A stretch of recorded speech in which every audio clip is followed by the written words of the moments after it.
And but it's really just a time for us to like chill and just, like I don't know, talk about whatever we feel like it. And I think that this is a great like session specifically because Lynn has so much fun stuff to talk about. And it's not just like fun stuff to talk about, but to look at too, because you do so much great art online. And I mean, I would call it You. art because it's illustrating in code a lot of times of what you do. But before we get to that sort of thing, like for those who might not know who you are and like where you are and that sort of thing, can you just give us like the elevator pitch of who you are? Yeah. So hi, I'm Lynn. I am an artist and designer, CSS developer. I'm based in Phoenix, Arizona, USA. I went to art school, kind of how I got into things. I kind of grew up in the LiveJournal era of web design, learning how to develop. And so I kind of made my way through as an HTML developer to CSS to designing through like agency life. I've been like in agencies almost my entire career with a short stint at Netlify. And now I'm working at UI.dev, which is a really small company. There's four of us, and we do courses and education for JavaScript developers. So yeah, and my whole thing, I guess, if you've heard of me or seen my work at all, it's probably just one of my fun side projects. I love making just silly websites about things that I'm into. And then I also do, like Jeff said, CSS illustration. Yeah. Yeah.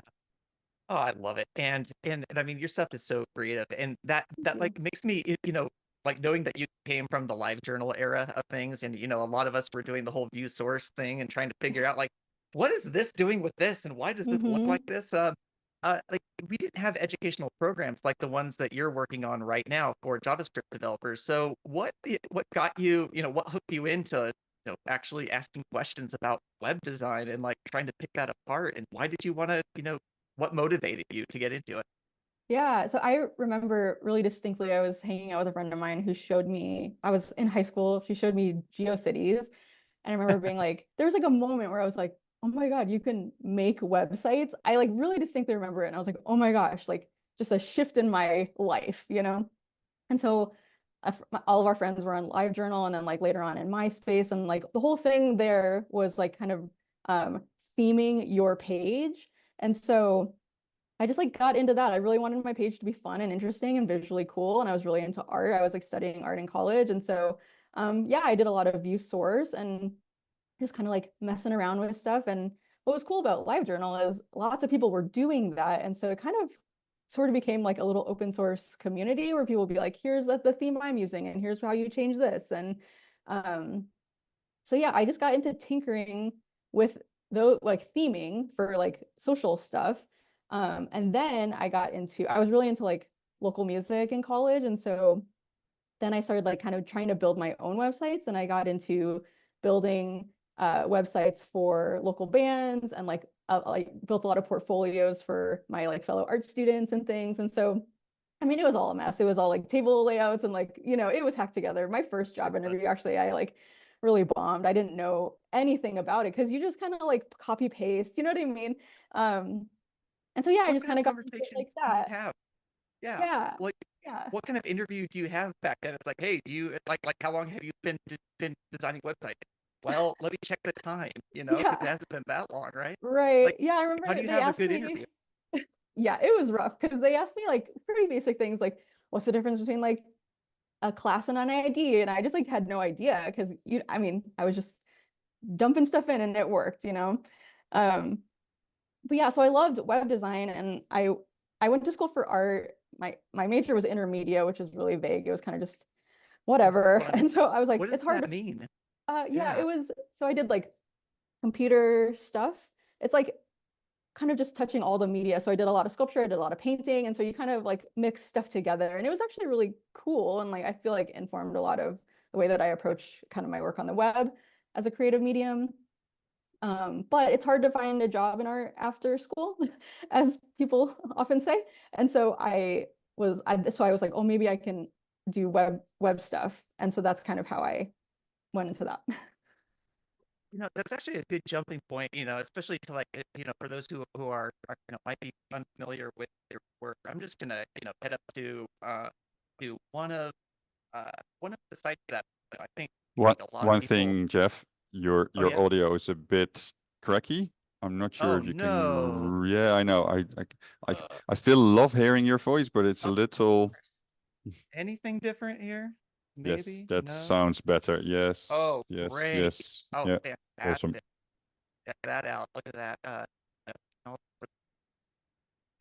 you know what? I kind of tackled that the way you tackled Now it's no, CSS. now it's back again. Sorry. Oh, is it really? Yeah, Oh, I wonder if it's just like try to jump I back can't, on. I can't even hear you right now. You Maybe tech now? person, you made it worse. Yes, that's better again. Okay. All Just right. don't move. Not moving one. Oh, uh, let me see if we can. No, here. But I'm going to go ahead and share, just one of your most popular things. It's like a single div site. Where like you take a single element and you make object out of them, which is incredibly cool. From like patterns to different illustrations of things. And when you talk about about having a sculpture background in your art education, that kind of reminds me of like you take a solid div and then you kind of carve it around and you shape it. Like like do you think sculpture informs some of how you approach your work here at all? Yeah, sorry, you're a little crackly still. I think I understood your Oh, question. so sorry. It's Ah, okay. No, I think sculpture does help, I think, in thinking of like I feel like you learn a lot about perspective and forced perspective and scale.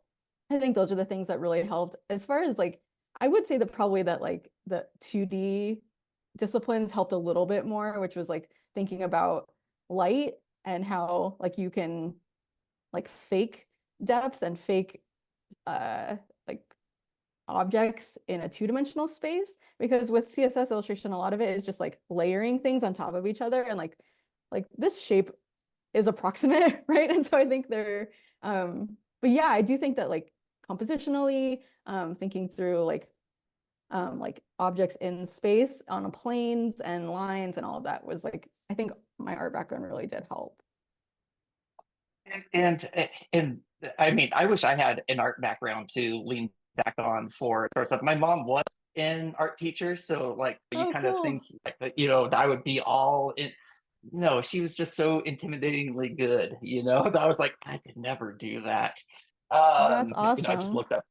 Oh gosh, it was amazing. You just grow up with these, amazing watercolors and oils and stuff, and you're just like, how do you do this thing? In fact, one time, I believe this might have been like 10 years ago or so. I tried CSSing one of her paintings, and it just didn't come out very good. Uh, Yeah. but that whole interspersing of between real life art and the digital art in the stuff that we do is what's really fascinating to me, and that's what a lot of your work is. I mean, you haven't just done a single div. Like, can you tell us about some of your fan sites? Because I think that those are super interesting. Yeah, so the way that I approach some of my websites is like, what is something I'm really interested in, and how can I make a website about it, and then take it kind of like farther than anyone would ask for, right? Kind of like the obsessive fan approach to websites. And so, let's see, where did it start? It probably started what 2014, 2013-ish. I made a website called YAZ, y.az, and it's kind of just a love letter to my state of Arizona. I did CSS illustration on that website. I'll just type it in the chat. That's the domain. Yeah, It's an nice. expensive domain. I regret it, but yeah. And so that's kind of where it started, my CSS illustration stuff and kind of this like side project, passion project idea. And so from there, I built a site called Airport Codes. Oh my Um, gosh. that's the URL for that one. That one's not as expensive, but it's like a Spain domain. How many Uh, domains do you think you own? I think probably like in the range of like 10 to 15. Not too bad. I Oh, actually that's don't. not crazy at I all. know. I No. actually have a rule that I don't buy a domain until the project's about 75% done, just so I avoid the like problem that everyone has of like just hoarding domains you don't use. Um, so yeah, and from there, I'm a big like pop culture trivia buff, and so I've made websites about TV shows I love. So one is like Yeah. Top Chef. I have a site called Top Chef Stats, which I where I like analyze all the stats across all the seasons of Top Chef, which is a reality cooking competition if you've never seen it. And then Yep. The Good Place, which is a sitcom, and Schitt's Creek. Schitt's Creek, I know that one. David I Rose, loved that. yeah, one of the main characters, he wears these really amazing designer, like black and white shirts and sweaters, and so I like catalog all of those. I illustrated all of those. Let's see, probably my most successful project is a site called Nestflix. The website is That's nestflix.fun. right. And that is like, so when you're watching a movie and you see the characters in the movie watch a movie, it's like a fake movie that they've made for the movie. Yes. It like catalogs all of those and like puts it in a UI that's like reminiscent of a streaming service, Oh, like a totally. fake Netflix. Yeah.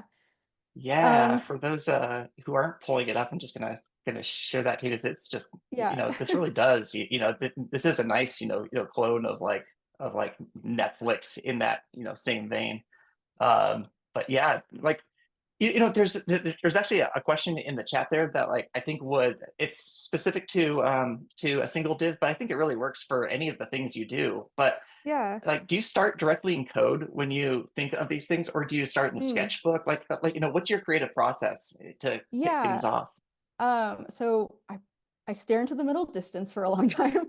But I use, so single divs especially, I will start with like pen and paper, kind of just sketching things out, kind of getting a general like vibe of like what I want to do, or like thinking through different pieces. And then I usually just move directly into code. I think that's like kind of just where I feel most natural. Like I think the like work flows really well for me. I think in design software sometimes I get too like pixel sensitive, right? Oh Like yeah. this is like not it, like they just give you such fine control and like everything. I don't know. I get a little bit like too down in the details in design software, and so like going directly into code, it just helps me to think through things in like a better way, I guess, or just more productive for me. So for websites like these, I will do sketching. I'll do kind of like a wireframe I work in Illustrator mostly.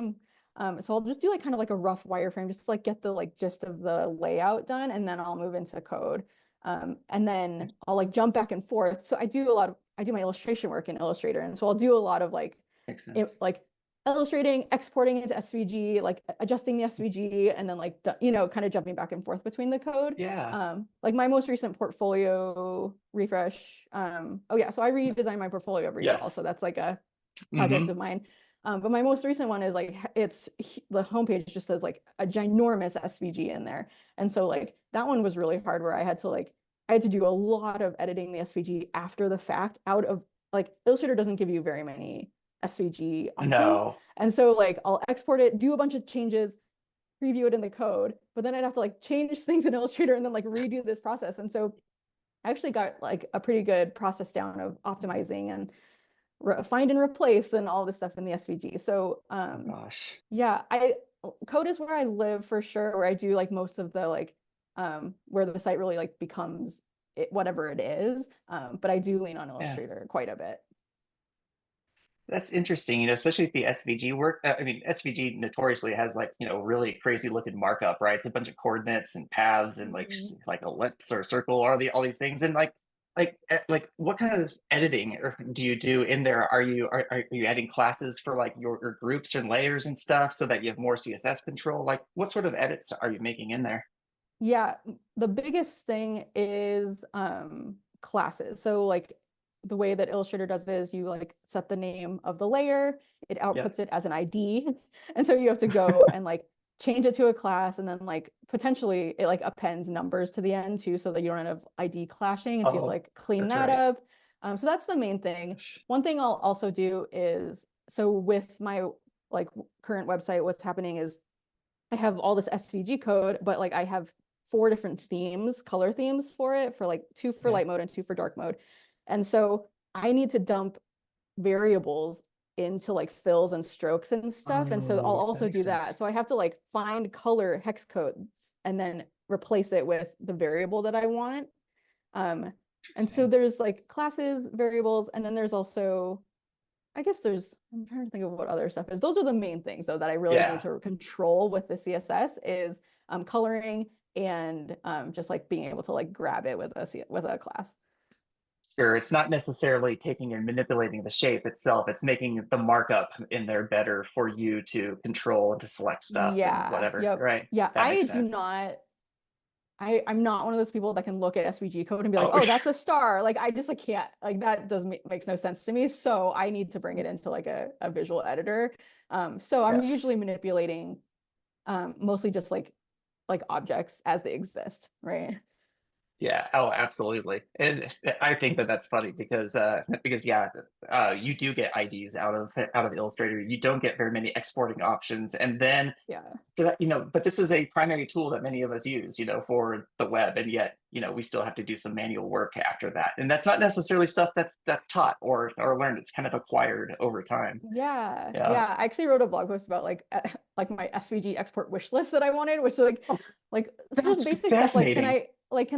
I would love to be able to set like, hey, like output the text in like current color, right? I think there's just like Yeah. basic Oh, web stuff yes. that we would like to have where it's like, that web people are using this. Like, why won't you just give us some like extra extra options, So It seems so easy, right? It's like, yeah. can't you just do this? Yeah, I know. I'm sure it's just like so. I mean, I have no idea how that kind of stuff works. But also, Me I'm neither. not a Yeah. big Figma user, but I know that lots of people have moved to Figma, and so in my mind, Figma being web based and being kind of the place they are doing a lot of stuff for UI, Yes. right?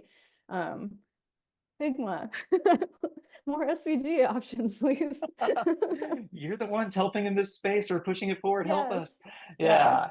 Well, it's funny how some apps have a lot of influence in the web development space. We saw that a lot with Adobe, in the Mhm. aughts, right? It was kind of like, oh, they control Flash here. They have the Photoshop app that everyone uses for pixel perfect designs. Mhm. They have Illustrator for those who somehow know how to do that.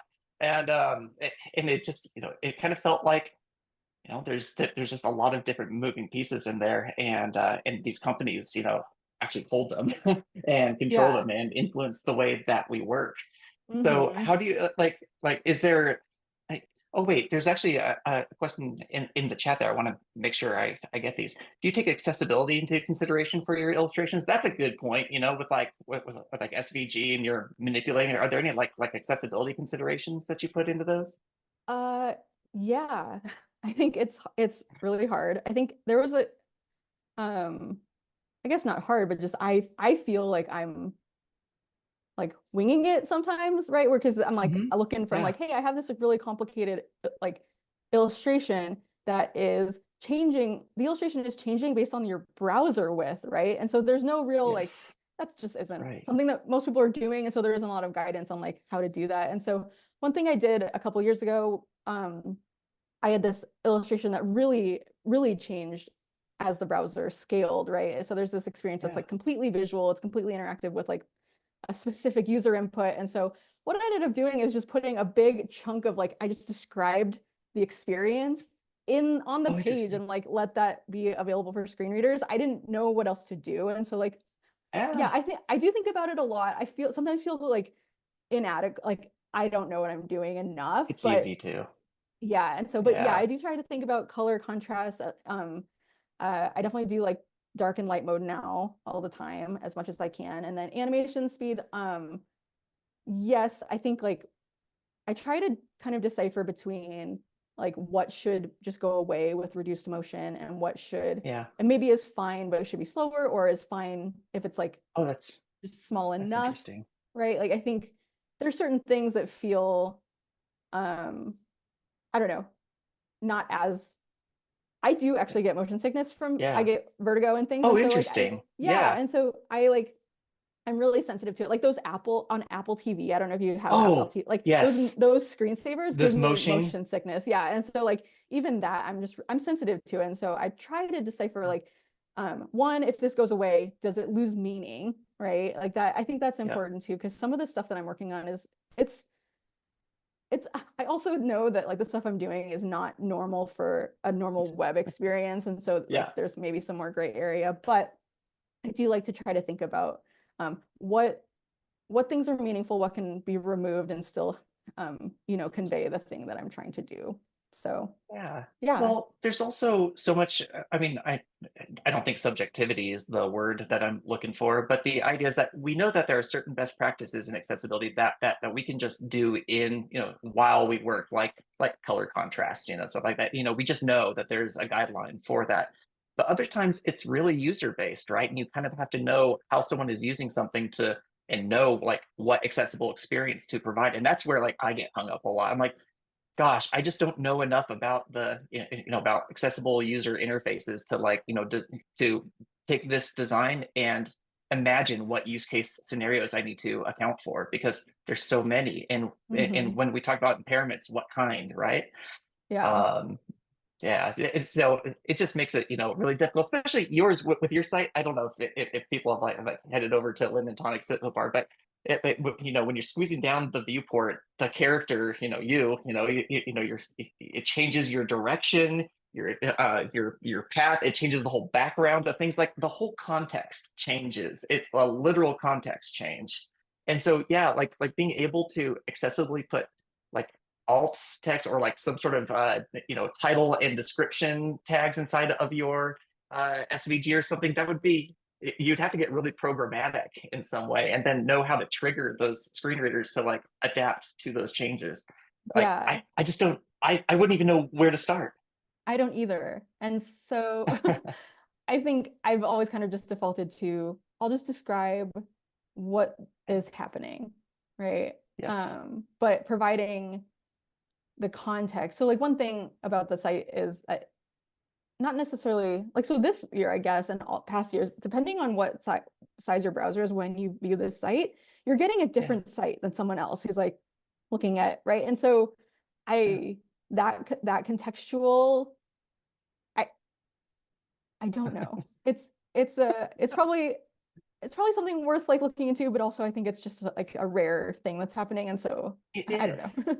Well, Yeah. it is because a lot of your experiences aren't meant necessarily to like go accomplish a thing, right? You're not there to accomplish a task. You're there to admire the art, Yeah. a lot of It times. So really yeah, is. I think yeah. Yeah. It really How do is you tab just through? like sometimes I describe it as like you take your most cool code pen and just stick it on your homepage is kind of what I'm doing, right? Yep. It's like an Yeah. experimental demo almost, with an art aspect. And so yeah, I think there unfortunately there is some loss of experience for some Sure. folks. But yeah, I don't know. Yeah, the web's a difficult medium because it's so visual, but at the same Yeah. time, like it's a digital experience. We have other ways of interacting that's not just visual, but that's what we're primarily concerned with because Yeah. like most of us can just see that, but we take for granted what people cannot do or Mhm. are unable to. There's another good question. We've been talking about accessibility. How about the like performance angle of like of Mhm. SVGs? Because your SVGs could get complicated. Lots of different outlines and shapes in there. Like Yeah. I'm sure you're like avoiding gradients and stuff. Like Yes. what sort of stuff are you doing in there? Yeah, so I do think about that a lot, just trying to um like consider just what, and all the SVG is like embed, it's not being called as images, they're embedded in the HTML, right? And so just code length Nice. is kind of a thing I'm thinking about. But yeah, Yeah. with the illustrations, I especially avoid gradients. I try to make all my strokes just this like the same, like no pressure, like line pressure, like kind of drawing, because then those get converted to shapes or polygons. And so I'm just trying to like output the simplest code as possible. I do a lot of cleanup, simplify, like make sure that like shapes are drawn with the least amount of points as possible. Oh yeah. And so like one thing that's happening on my website currently is there's 4 street scenes that are happening. And so what I tried to do is like, if this building exists in all 4 of the scenes, that building is only one shape, and I'm just manipulating that shape, right? As opposed to like having 4 Yeah. of the same thing, which would create like just more SVG code. I try to keep the color palettes like simple enough, like solid color shapes. And so that is kind of the artwork approach to it. Then I run I run the SVGs through SVG OMG to do some, but I was because going to ask what kind of tools. yeah, so that's usually what I do. And then, but because I'm manipulating the shapes so much, sometimes like SVG optimization, what the tools do is they combine shapes, right?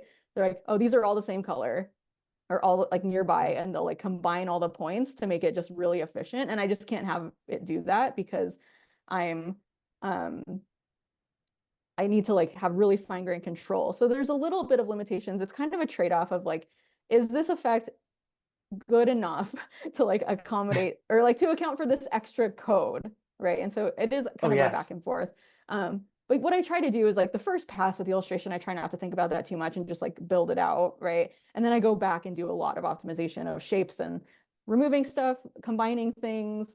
Yeah. So yeah, and then one thing, I mean, browsers are pretty efficient at like rendering these, and actually Yeah. one thing that performance wise that I've been most optimizing with these sites is that I pretty much ask people to resize the browser all the time. Something Yeah. happens when you resize the browser, right? And so Yes. different browsers handle that differently performance wise, That's right? Like right. some like stutter, some like have it really smooth. And so one thing I wanted to do on this is when I change directions from left to right, I wanted to have kind of like a kind of an I see effect that, like like that's happening, right? the Yeah. wavy, like Yep. like And TV so static almost. Yeah. I wanted it to like scale a little bit and do like kind of like a sepia filter, like Yeah. a more obvious transition. And like none of the browsers could handle that. And so I opted instead, what was happening is there's like a layer of static that I just show and Yeah. hide when you switch Oh, I directions. see. So yeah. And so Oh, weird. there's some trade-offs of a few years ago there was one site I made where it's like my head and it like expands Oh yeah, I love that one. The as you open skeleton the inside and browser. everything. Yeah. Yeah. And what I wanted to do that year was to have it like scale also like forward, right? Like it just scales horizontally, but I wanted it to scale like Z axis too, like towards you, but no browser could handle that. It was like, Oh, I see. yeah. And so actually, 2 years ago, I ended up using a library called Typechura. I'm never Okay. sure how to Yeah. pronounce that.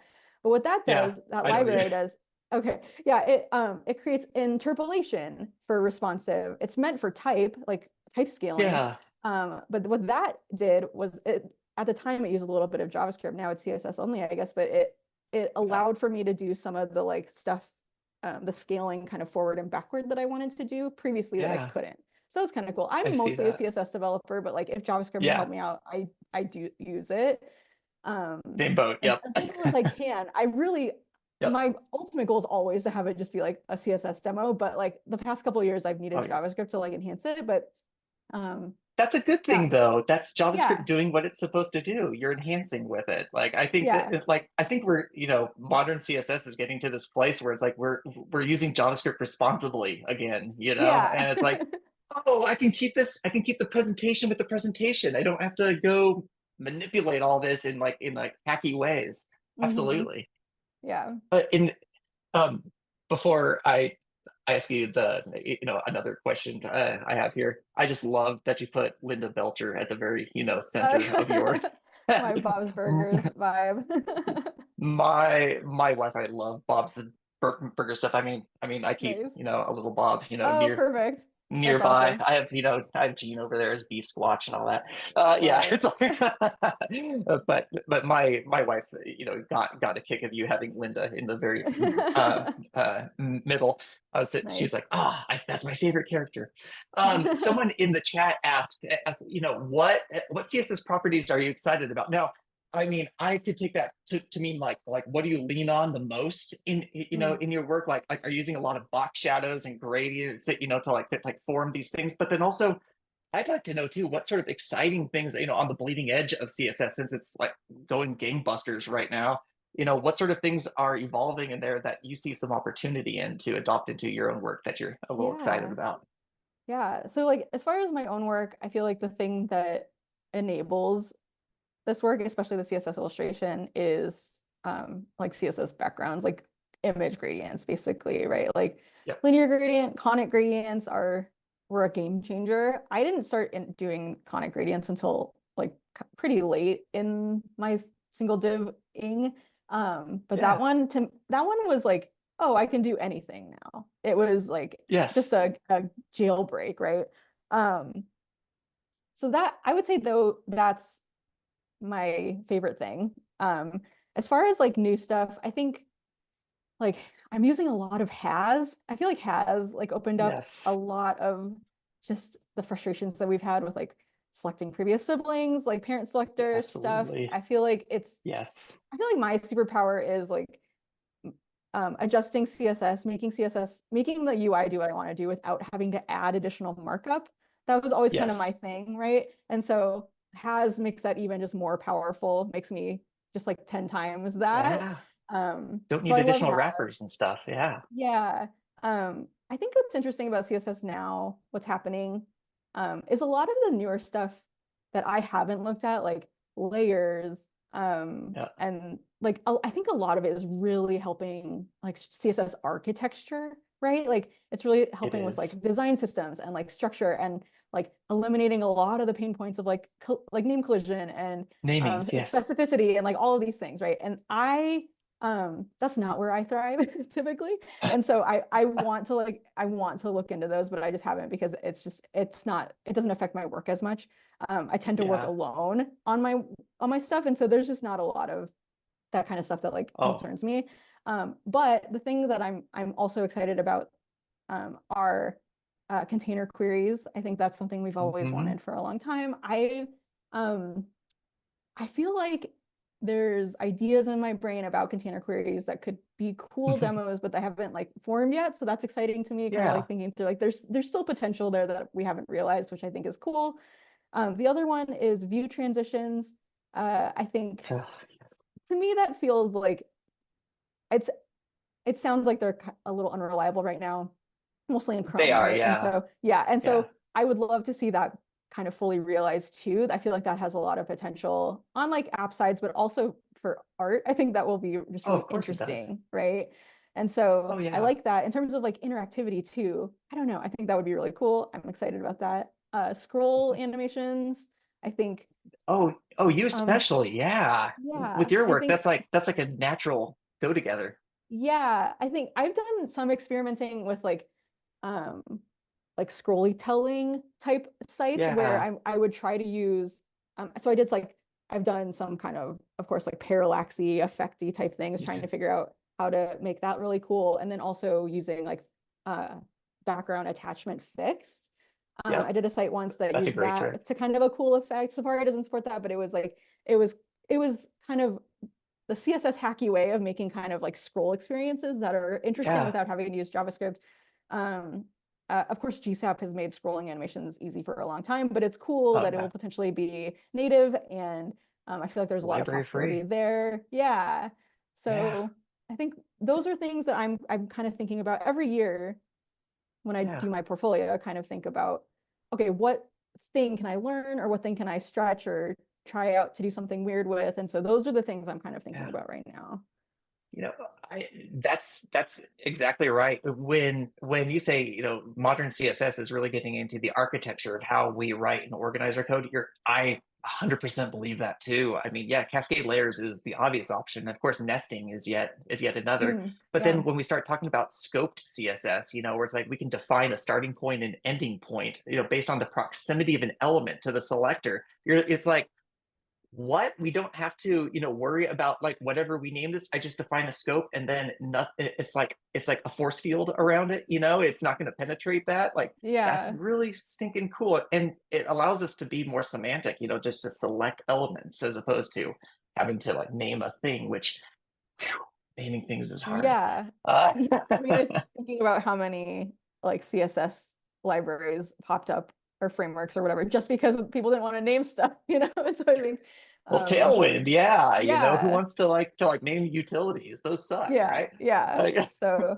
yeah, it's cool. I think like one area, like even when I was at Netlify, which was like the biggest company I worked at, I was still working primarily alone on kind of landing page one-off sites. Um, So I haven't been really exposed or inside of a like a really large code base where like multiple hands are touching stuff, and where these kinds of things will really be lifesavers, right? And so like maybe that's, I mean, I think I would love experience like that, but it just hasn't been kind of Yeah. my career path. But I'm like very happy for these teams that have like struggled with, Oh CSS yeah. architecture and bloated systems and just kind of headaches of all this, just the nature of the language, working around it or working Yeah. with it. And so yeah, it's pretty cool. Ultimately loving the language too, right? I find like oftentimes it's like, I really don't enjoy these little quirks about it. I want to abstract it away, and just not think about it. But yet, Yeah. you lose so much in CSS now when you abstract it. It used to be, oh yeah, you worked on Oh this, right? yeah, I did. Hey That's folks, awesome. Lynn did this. You're right. Diana pointed that out. She's like, I think Lynn worked on it. Yeah, she worked on the CSS site too a bit, right? Yeah. Yeah, Yeah, did like some I forgot illustrations. about that. Yeah. Yeah, I mean, you did some pretty cool stuff over there, actually. Thanks. And yeah, between what Chris and Sarah Drasner could do, to like animate those things, it just turned out like really awesome. Um, but with the new CSS stuff, I just feel like there's so much more opportunity to like write things better. And of course, like you said, you feel like you have areas in which you're deficient. Like, are you currently pushing yourself in a way in an area in CSS or the web in general? Like, are you like actively learning a new thing? Um, yeah, so one I guess out of necessity. So the team I'm Yeah, working with now, our app is built in Next. It has Tailwind, it has some custom CSS. And so one thing I'm trying to figure out is it's a struggle for me um, to make UIs in the way that I want to, with like kind of really deep customization with Tailwind and with React components. yeah, And so, but people do it, right? And so I'm like trying to yeah, that's one thing I'm learning is like, what are people's approaches to components with yeah. Tailwind, where you write the Tailwind in the component, but you need the component to look different based on where it exists in the app. Yeah. And so It, like it feels, I feel a little bit limited with that. But I know I'm certain there's a way that people are doing it, right? I would oh, assume. And sure. so I've been like I've been looking at that. I've been trying to find, I'm probably just gonna end up talking to people, but that's one thing just out Yeah. of necessity that I'm doing in my job now, which is like how can I make how can I write CSS and design UI in the way that I want to within the limits of this structure, right? And Yeah. so, yeah, that's been interesting. Uh, I love Diana again in the chat just saying like it's almost like styles should cascade, right? And it's like, yeah, you Yeah, would think so. And that's yeah, funny because it is as Diana posted, I was thinking like wow, the solutions I'm thinking of, like right off the top of my brain as you're talking about that, I'm thinking vanilla CSS, which yeah, is so different than what it used to be, right? It used to be like, yeah, oh, think SAS now, or think, less, or post CS, or whatever, it's like, yeah. no, we're abstracting these things away to solve problems in CSS. But CSS now, it's like, Can I don't do really it. need Yeah, those. Yeah, yeah. yeah, It's yeah, oh, I would love to see big old series on like you might not need, like this for that yeah. or whatever. Yeah. Yeah, I remember Stephanie Eccles kind of started like a Yeah, vibe like that with her modern CSS stuff, where it was like, here's the that's modern right. way to do this thing we used to do that was kind of weird, right? Yeah. I feel like that's I a love good Stephanie vibe. stuff. Yeah, Yeah. It yeah. kind of has that like old 24 ways vibe to it in a way, where it's Yeah, like you get a really good tip and it's just going to be a solid tip and it's going to be yeah. almost evergreenish in a sense where you can even hmm bookmark those things. So yeah, Yeah. if you folks haven't been to, is it moderncss.dev, I think? Oh, I don't know. I think I know. It's like how many web designers does it take to, I yeah. know. Oh, there it is, moderncss.dev. Yeah. Okay, cool. I'll share that in the chat there. Yeah. But yeah, And like what just oh yeah, go ahead. oh yeah, no, I think um I am also trying to learn from folks that are really doing kind of the cutting edge stuff, or at least like Yes. like really digging into the modern stuff. I'm trying to follow them and say, or like, oh, this is the way. I think it's all shifting, right? Because there's It like is. 50 ways to style any one element to make it look the same way, Yes. right? And so it's like, okay, I when love I that. go to do this, this is the thing that I'm doing. Like I Yeah. want to like position this absolutely with like padding or something, right? But Yes. there's a different way to do that. But there's also like caveats. There's like a new set of kind of like, oh, if you do this, then this Considerations. happens Yeah. though, right? Yeah. Yep. And so I feel like I'm also trying to be more proactive in that sense, which is like, okay, I would approach this way, but there's this new Yeah. way that approach it to use like grid or flexbox or like more Yeah. modern way like layout, right? Um, Totally. so yeah. And also it's just because something's new doesn't mean you have to do it that way. It's just nice that Right. we have these like tools in our tool belt. Like I remember it was like 2015 or something. I did some post on like all the different ways we can make hearts, in like CSS. Like there's so many different ways to like make that shape. But that's what I really like about CSS in general. Like I've always, it's like a poetic code, right? Like you can Yeah. express yourself differently and declare yourself almost, in a Mm-hmm. sense. It's not that object driven type thing. And Totally. yeah, and so like I've always been a big proponent of like, hey, if something fits your mental model and it works, that's correct, that's right. Yeah. Because when you say it takes a mental shift, yeah, we've been forming muscle memory around certain practices for so many years that sometimes we need to loosen that up, see that there's another way of doing it, and then keep that in our back pocket, sort of, so to Yeah. speak. Yeah, Totally. that's it. Yeah. And one like kind of piece of critical feedback I get about my CSS drawings often is like, oh, this doesn't work in the real world, right? It's Sure. it's like this funny, and but then I'm also like, well, this site is like, in the real world. Like there It it is. is. It's right in front of you, right? And so I get what they mean, where it's like, yeah, you probably don't want Yeah. like 50 like linear gradients on your thing, just use an SVG. But No. it's funny where it's like, yeah, I think I agree. The cool thing about CSS is there's like so many ways to like achieve Yeah. the same result. I think there's a lot of room for creativity and experimentation and Yes. approaching things in different ways.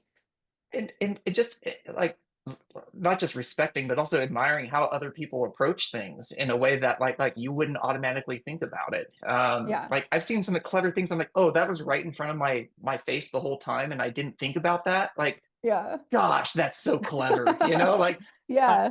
I like people like shock me every day with just like what Yeah. clever, cool things that they come out with. That like I feel like most of my day I'm just gawking at like other people's awesome stuff. While it was me, I very little time to actually play with it.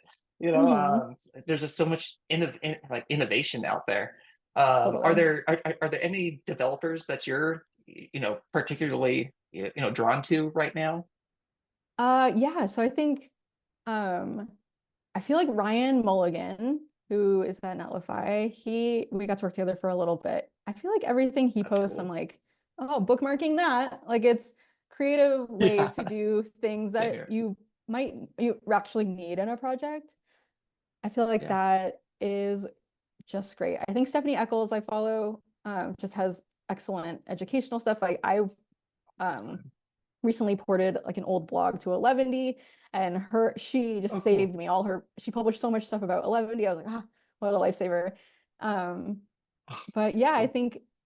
think those are two that I've been like really catching up on. Hayden Pickering, I love watching his Yes. little Oh, videos. They're so gosh. sassy. And but I Aren't they think great? yeah, he's doing a series right now just on HTML elements. I think that I love I've been really those. enjoying reading those.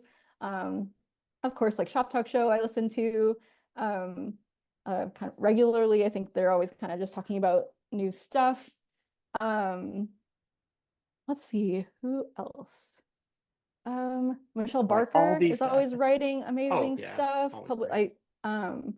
All I the think there's sustainability stuff that she's looked into, like that's yeah, fascinating, the yeah. environmental impact of our work. Mm-hmm. Yeah. No, I think I just think that there's like so many great people out there, and that oftentimes it's so easy to just get caught up in our own work, and sometimes you don't, you're not in the same echo chamber as the rest of people who are sharing, everything and mhm. getting the same newsletters and stuff. Um, and like just knowing the type of people that you aspire to or learn from or bookmark or just read in general or just pay attention to. I think that that's helpful for other people just to expand their own horizons of who they look to, for like guidance and inspiration. So Yeah. thank you for that. There's like Yeah. there's two other things I'm really interested in asking. I know our time is getting short. One of them is, you're now in an educational field, of sorts. I Yeah. care deeply about education. I love the education space. It's such a big deal to me. I teach outside of work. I actually, our semester just started last night, which is Oh, cool. awesome. Yeah, I was nervous as heck. I'm I sure. do. I get nervous every term. Yeah. Um, but was there something about the educational space that drew you to this position? And like what pulled you in to this specifically? And like, how does your work, like fit into the educational space? Yeah, I think so this team, a friend of mine that I've been kind of in contact with through the he also lives in Phoenix. So we've known each other for years through the design and development kind of community here. And he was just telling me, oh, I love my job has just been, it's the best. It's so fun. It's great. A really good team. And so after Netlify, they're being kind of a larger, they're not even that big, but big for me. I've always been on small teams. Oh, And so yeah. after that, I was really looking to kind of focus again. And so there's 4 people on the team. They're bootstrapped. There's no VC funding. And they're just teaching. They're making really fun courses. And so the way that they kind of pitched the role to me was, they're making these really kind of in-depth, interactive courses, and they wanted interactive diagrams for the courses, which kind of hits all the things that I am interested in, which was SVG illustration, fun visuals, using CSS animation. So those kind of really were something that I was interested in. They were like, we need fun marketing and landing pages for these sites, which I feel like the landing page is kind of my the thing that I'm best at. And Sure. so that was really fun. And their audience is JavaScript developers, which I've been kind of tangentially around, in my career. And so it was really interesting to me. I thought it would be fun to kind of focus on something that one, I could learn, right? I think just being around, I created a ton of graphics for our React course. It's react.gg is the domain. Ooh, check that out. Yeah. And so I feel like I've learned a lot about React just doing that. And so that was kind of a plus for me. But I really wanted, I think in my career, I really want the benefits of my work to be just really direct, right? I think it's nice to be working on something and then someone uses it and then they go, hey, this is what I learned from it. This is great. I got a job. All of these things. That to me is really cool. I think in tech especially, kind of the blast radius of our work can be small or large. It can be good or it can be harmful, right? And so I think I liked the prospect of the result of my work being really directly applicable for people. So yeah, and I love the team. It's really high. I need high autonomy, kind of a lot of freedom and flexibility, and it was really good for that. A lot of room to be creative and to own my work and to gosh, you own the sound like a process. needy worker. My gosh, no. I'm especially later in my career, I'm so demanding about what I want. I'm not as you going to should settle be, anymore. though, Yeah. as everybody should Yeah, be. Yeah, I know. And so it's been really good. I think I like the work. It's been really interesting. And also I like that there are people that can benefit from it. oh yeah. And now, with my last question here, with you talking, about education and being, learning as you work and having a learning opportunity there. We oftentimes talk about users online, right? It's such a generic term. Oh, well, when the user comes on here, but it doesn't really describe who that person is and all that. Yeah. Do you find yourself having to think differently when you're not talking about users, but students or learners? Yeah, I guess I don't know.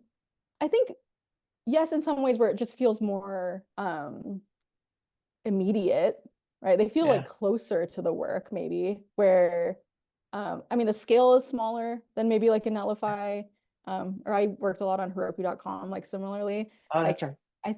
I think like it feels more intimate, I guess, where it's like, oh, I have some feedback on this UI and I'll like change it and then they'll be like, thanks.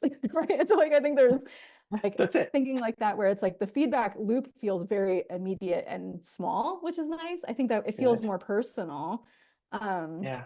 I think, yeah, just getting like so we have like people can leave comments on like Oh yeah. course lessons, and so there's lots of Yeah. conversations happening, and then they also give feedback and like are communicating with us all the time, and so I think that's really neat, um where like I'm just getting feedback about the work all the time, right? And Yeah. so it And does, I guess it does change in that way. um that's Also, true. one thing that's interesting about this one is like all the people taking the courses are JavaScript developers. And so That's true. there is a little bit less, I don't have to worry so much about like this kind of like just global audience, right? I mean, global, Yeah.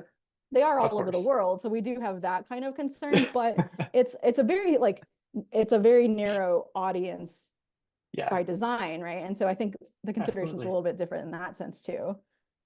Yeah, and like all people are different types of learners, right? Like some people are visual, some are going to be, like they have to write something out. Some people have to read it. I don't know. Do you have to think of different modalities in your UI as you're working Uh, on that?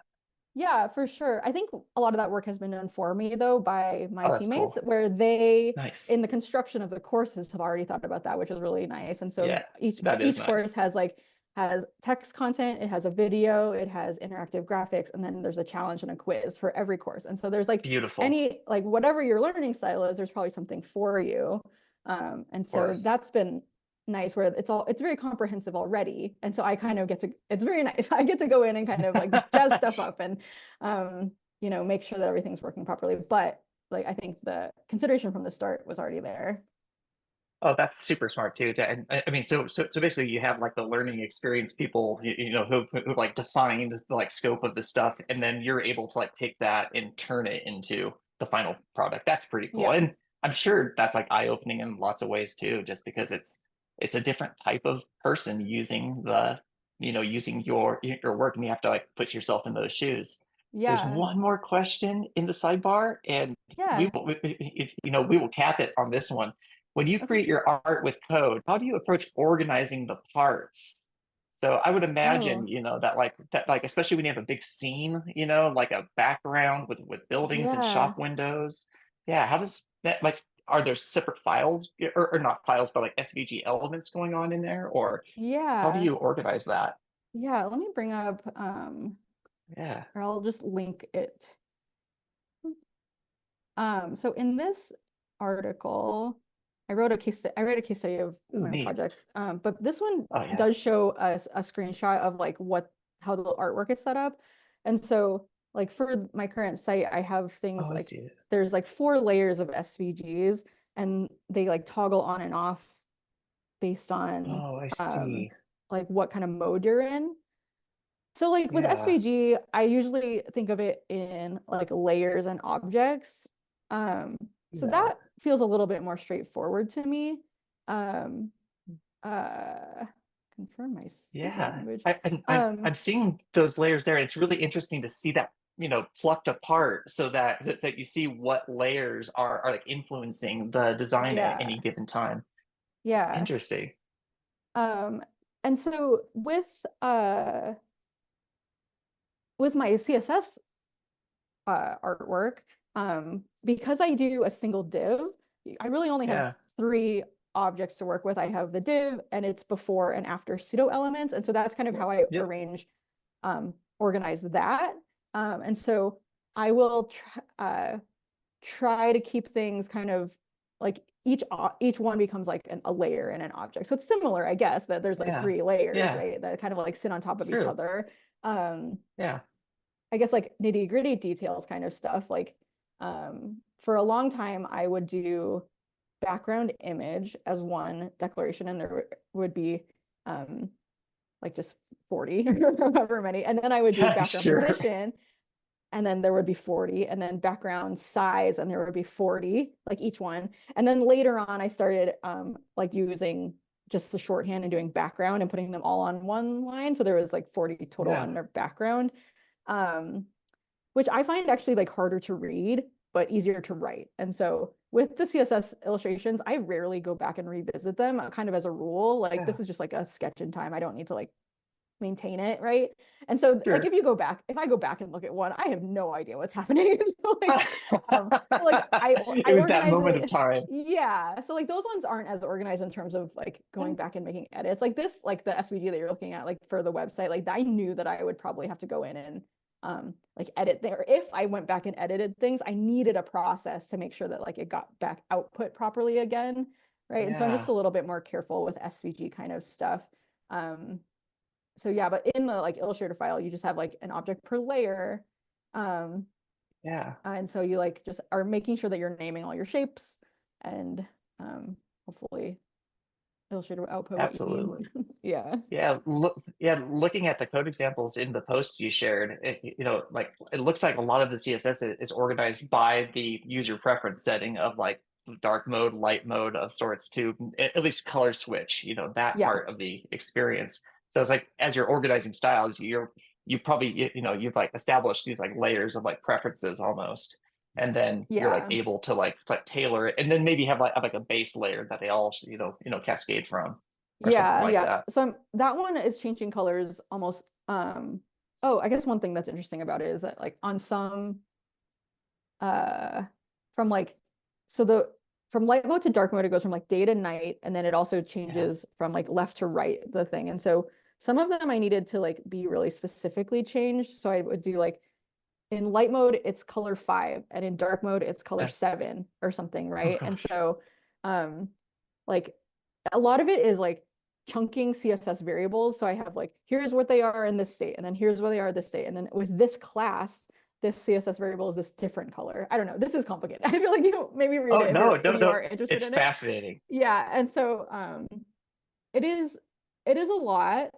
I think like what I try to do is just organize things in a way that I can be as systemic as possible with it, as opposed to like really like where like each color has a number that corresponds. And so I don't have to think about it later, like which color it should be, right? It's just like a find and replace at that point. So yeah, and with CSS, the CSS illustrations, it's harder to do that. So I just kind of like go with how I'm feeling usually, and then it kind of just comes out of there. Like I'll do a little bit of optimization or organization if it's like, oh, I'm using this color everywhere. So I'll like set a variable for that. Or if it's like I'm like doing like I use stylus on my personal work still. And so that's fine. I'll like do some mix-ins and things like that to like help make things a little bit easier to read. But those ones aren't super organized. So well, geez, I could easily talk about this, like especially your archive work. Like, I mean, your case studies are just so thorough, and the fact that like you write these up and you publish them, and you keep a whole museum of your work in this archive. I just thank you for it, because like this is stuff I've learned from. Like certainly I know lots of other people have, who, like, because I've talked about your work with other people, and I know. And if anyone here, if Lynn's work is new to you, like, you should do yourself a favor and just spend a day like in the archive and just click around and just experiment and read the case studies, because there's nothing but just gold nuggets in there. Is there some way that like people can support you? Like where do you hang out online if they want to follow you? Like, just boost yourself. So I'm on Mastodon mostly now. I don't know I still don't know how handles work there. I'm Lynn and Tonic everywhere. I don't either. But I'm on frontend.social is the instance. It's on my website. Actually, go to my website, lynnandtonic.com, and there's a link on there. That'll probably be the right here. Bottom right, folks, right there. But the best way to support me, I think, is to just share my projects with someone who you think might enjoy it. I think that's what's bringing me the most joy in life. So seriously, that would be great. It is, because it's appreciating your work. You should show off. And also if people don't know it, like the folks who make things like this love knowing that you know that like you saw it. It's always cool to like send a note or something like, hey, this is really cool. I just wanted to tell you that, Yeah, that does totally. make, people's day. So Yeah. yeah, thank you just so much for sharing, for being, Yeah. part of this little informal, just like casual chat with us. Yeah. And gosh, like I can't wait to, to see more stuff come out. Yeah. Like Thank I you. always eagerly await your annual refresh. Thanks. Yeah, it should be fun this year, hopefully. Oh, it will be. I already know it. Thank you so much. It was really fun talking with you. Oh gosh, likewise. I just appreciate that out of it. Oh yeah, Jaren's already waving off, Yeah, but I Okay. am. You know what happens, Jeff. If I come in, then all the fun ends, and I know it's like, oh, Getting kicked no, out. the it's the cat's back. The the mice cat's have to back. go back. Yeah. Exactly. Yeah, yeah. We have to start the boring work again. No, thanks both so much for hanging out. This was fantastic. Your work is indeed amazing, Lynn. I just Thank love you. what I see, and I hope we get to see a lot more of it. Yeah. Whether that's on a smashing stage or just generally on the web. Thanks, Jeff, for hosting again. We are planning a couple of new smashing hours. We'll be posting those Yay. on our regular channels. We've got the meets coming up, but of course we also have a Yay. couple real life conferences. That's right. Keep an eye on your emails, and subscribe to our newsletters, and we'll be all very, very happy. And I hope to see everyone online soon again. Yeah. Awesome. Thanks a lot, Thanks, y'all. See you everyone. Bye. later. Bye. Bye. Bye.